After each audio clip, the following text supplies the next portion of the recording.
Okay, here's just to give you a basic understanding of how to do the analysis on LTI system, we'll do a simple problem, okay? So here in this problem, the question is, an LTI system is described by the difference equation y of n minus 9 by 4 y of n minus 1 plus 1 by 2 y of n minus 2 is equal to x of n minus 3 x of n minus 1. So the first part of the question is find the transfer function. Transfer function means h of z, right? And the second part of the question is also determine the ROC of h of z and h of n for the following condition. That is assuming that the first part of the question is assuming that the system is stable, and the second part of the question assuming that the system is causal in nature. Okay, because usually for any LTI system or for any difference equation, they will give you the ROC also in the question, right? In the previous problems and all, we have to determine the ROC, right? You can only find the inverse transform only when the ROC is also given, because looking at the ROC we can find whether the system is causal or not. If it is causal, we put a u of n in front of it, and if it is non-causal, then we put a minus sign and then we write u of minus n minus 1. Okay, so here the ROC is not given. Since ROC is not given, I cannot find my h of n, right? But they said that we can determine the value of ROC assuming that the system is stable, and second part assuming that the system is causal. Okay, so how do we do this problem? So let's do this problem. Okay, so the first step you need to understand is that this equation that you're given here is what you call as the difference equation. This is the counterpart of the differential equations in Laplace transform that you studied earlier. That is, for continuous time singles, we describe the LTI system using differential equations, whereas in the Z transform we describe the LTI system using difference equation. Okay, and when we solve the Z transform by applying the time shifting property. Okay, so here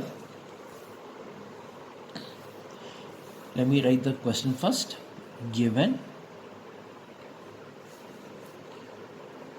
y of n minus 9 by 4 y of n minus 1 plus 1 by 2 y of n minus 2 is equal to x of n minus 3 x of n minus 1. Okay, so now what I'm going to do is applying Z transform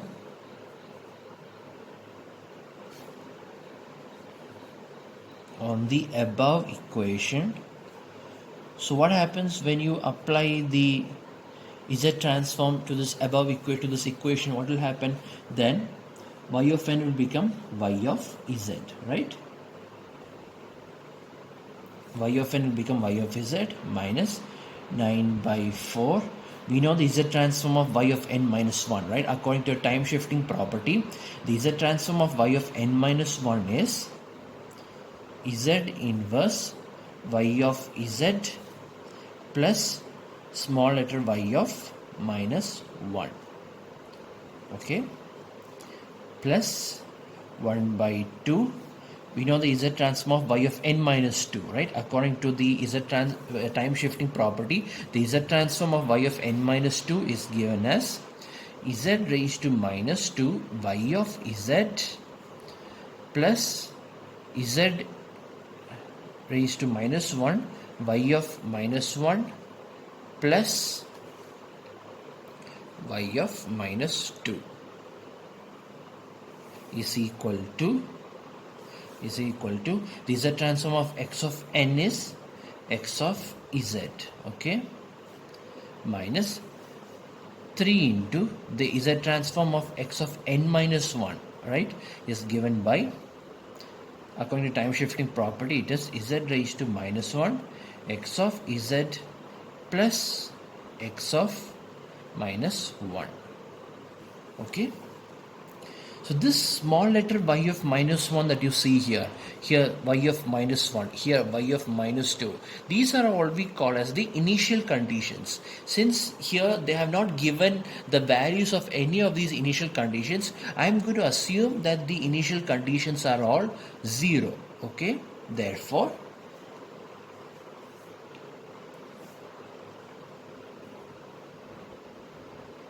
since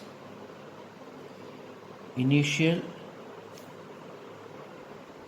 conditions are 0, comma, the equation will become y of z minus 9 by 4 z inverse y of z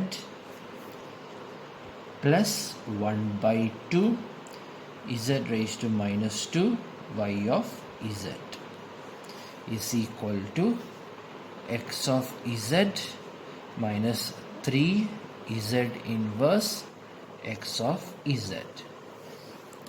Okay, this step what we are doing is the same for all the problems that we are going to do in this step. So here what we are going to do is I'm going to take y of z common. Here what I'm going to do is I'm going to take x of z common, and then I'm going to find y of z by x of z, and that is my h of z, right? This is exactly the same procedure we did when we are finding the analysis of LTI system using Laplace transform. Same procedure here also. So here I will take y of z common. So this will become 1 minus 9 by 4 z inverse plus 1 by 2 z raised to minus 2 is equal to x of z into 1 minus 3 z inverse. Okay, so therefore my h of z, the transfer function of this LTI system, is equal to y of z by x of z, which is equal to 1 minus 3 z inverse by 1 minus 9 by 4 z raised to minus 1 plus 1 by 2 z raised to minus 2.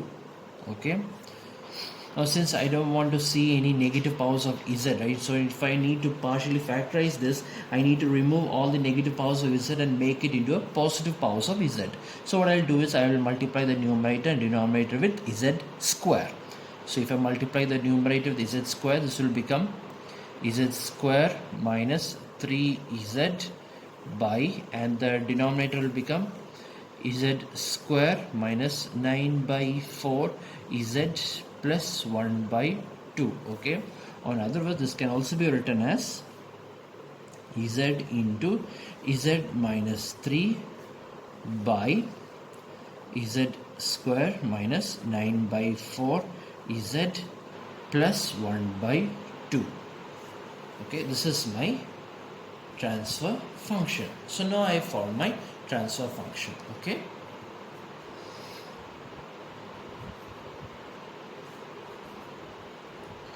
now what I'm going to do is I'm going to find my ROC and my impulse response, that is the z inverse of h of z, that is h of n.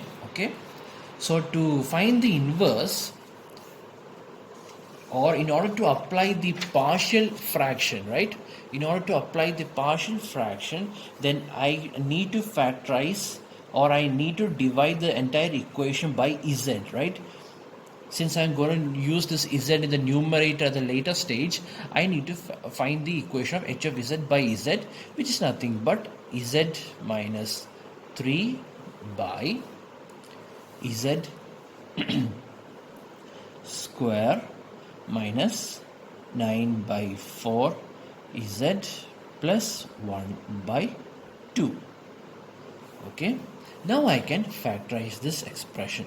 So while on factorizing, this will become,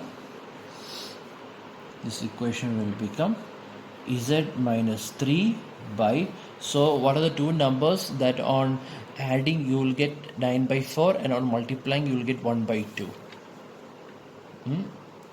So it will be 1 by 4 and 2, right? Minus 1 by 4 and minus 2. Minus 1 by 4 and minus 2, right?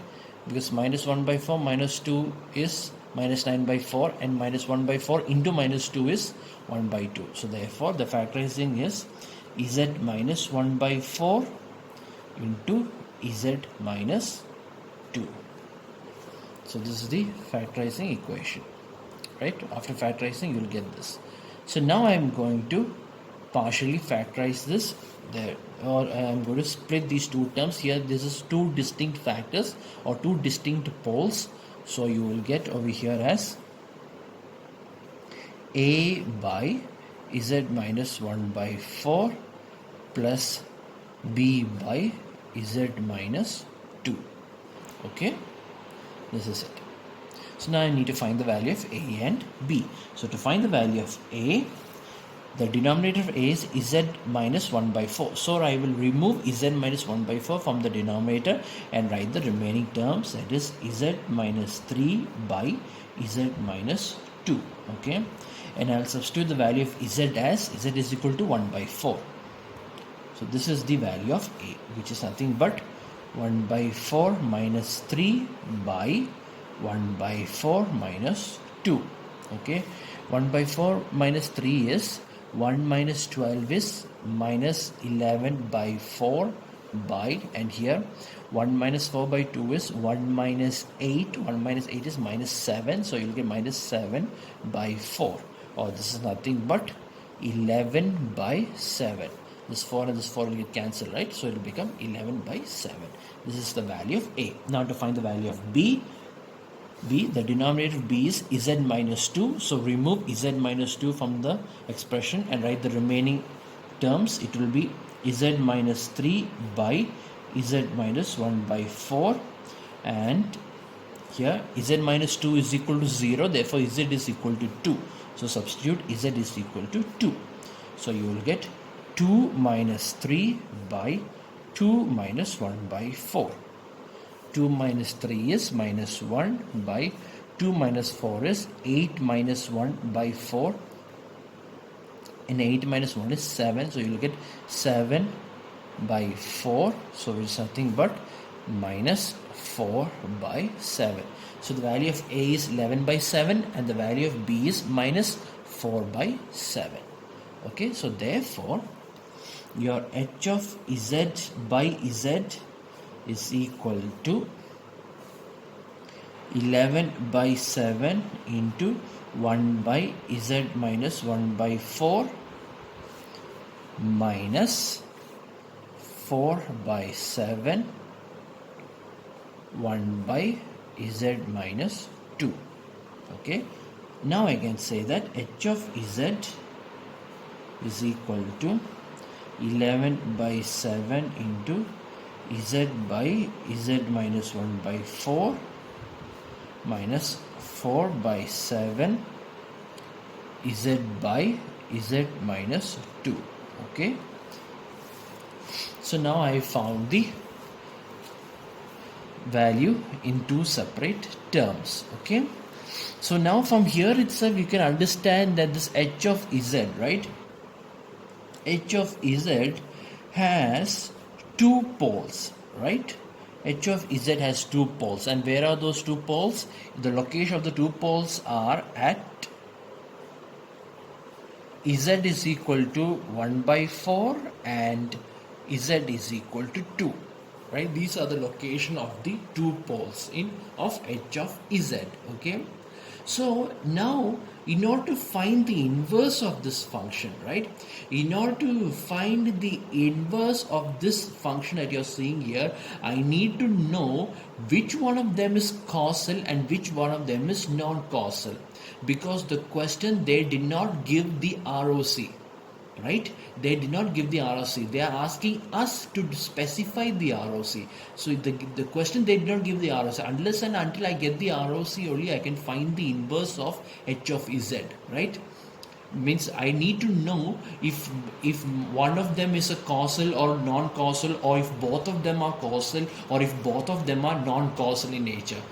If any term is causal, I will put a u of n along with my answer. If any of the term is non-causal, then I put a minus sign and I will write u of minus n minus 1. So I don't know if any one of these two terms are causal or non-causal. Okay, but what I do know is that they said that in the first case, right, a part, in the first case they are saying that the system is stable, assuming that the system is stable. So if the system is stable, then how does your ROC will look like? If the system is stable, like I said before, one of the property of a stable system, right, is that the ROC of the Z transform, the ROC will always include the unit circle, right?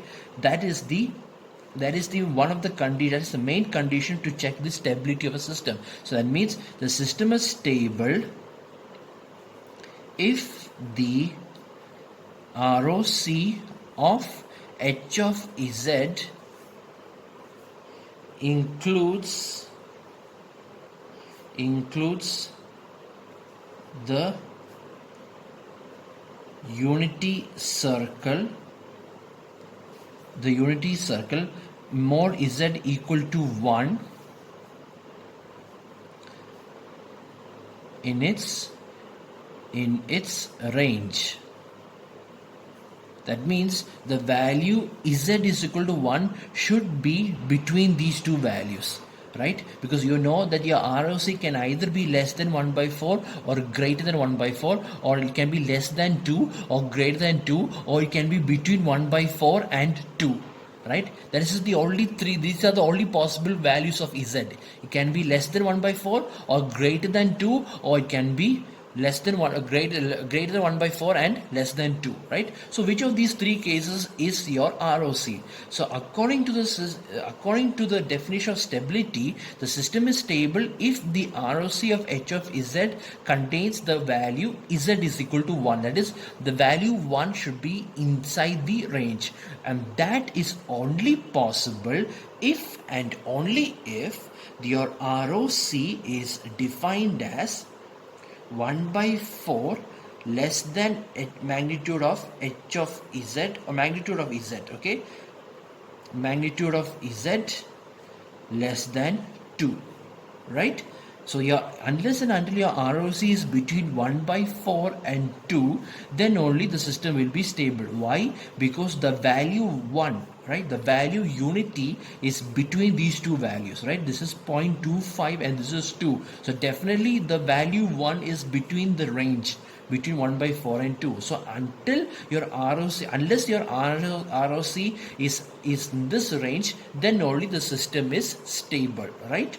The system is stable, which means that the system is stable only if the magnitude of Z is greater than 1 by 4 and the magnitude of Z is less than 1 by 2, right? Then only the system is stable. Why? Because the value 1 or the unity circle will become inside this range, right? If you want me to draw it, then I can explain to you to draw it. So suppose, let me draw the 1 by 4 circle. This is the 1 by 4 circle, okay? This is the 0.25 circle, and this is the 2 circle whose radius is 2, okay?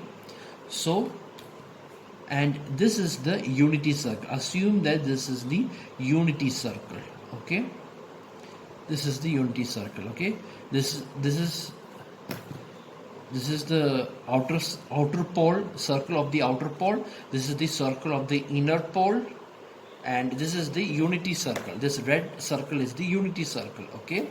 So if you want the system to become stable, then this circle must also be inside this region, and that is only possible if your ROC is between 1 by 4 and 2. So this entire range must be your ROC if you want the system to become stable, right? So therefore the magnitude of Z is should be greater than 1 by 4, and the magnitude of Z must be less than, it must be less than 2. It must be less than 2. Then only you can define the ROC, which means that the first term must be causal and the second term must be non-causal. You see, the first term is causal because we need mod z greater than 1 by 4. So therefore the first term must be causal in nature. That means you need to put a u of n for this answer, and the second term must be non-causal because here the equation is magnitude of z greater than 2. So therefore the second term must be non-causal in nature. Therefore your h of n is defined as the h of n is defined as 11 by 7 z inverse of z by z minus 1 by 4 minus 4 by 7 z inverse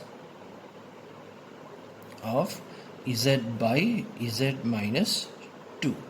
Okay, so since the first term must be here, it should be the ROC.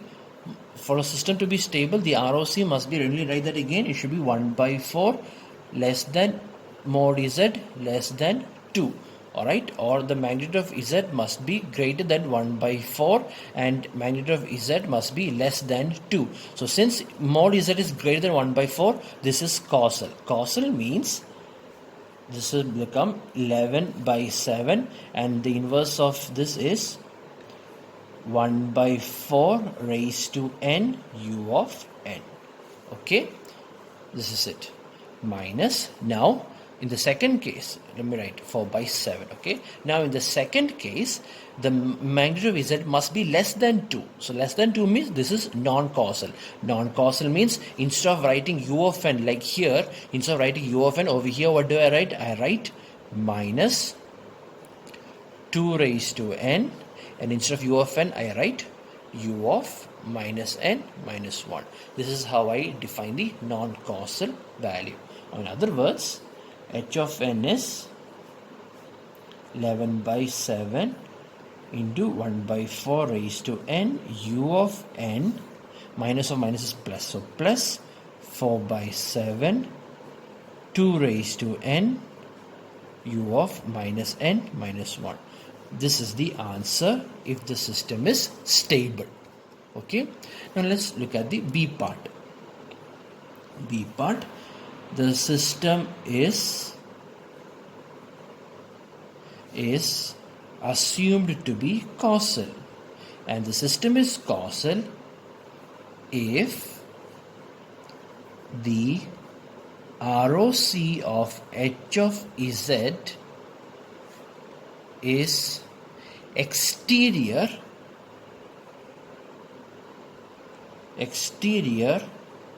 to the outermost pole.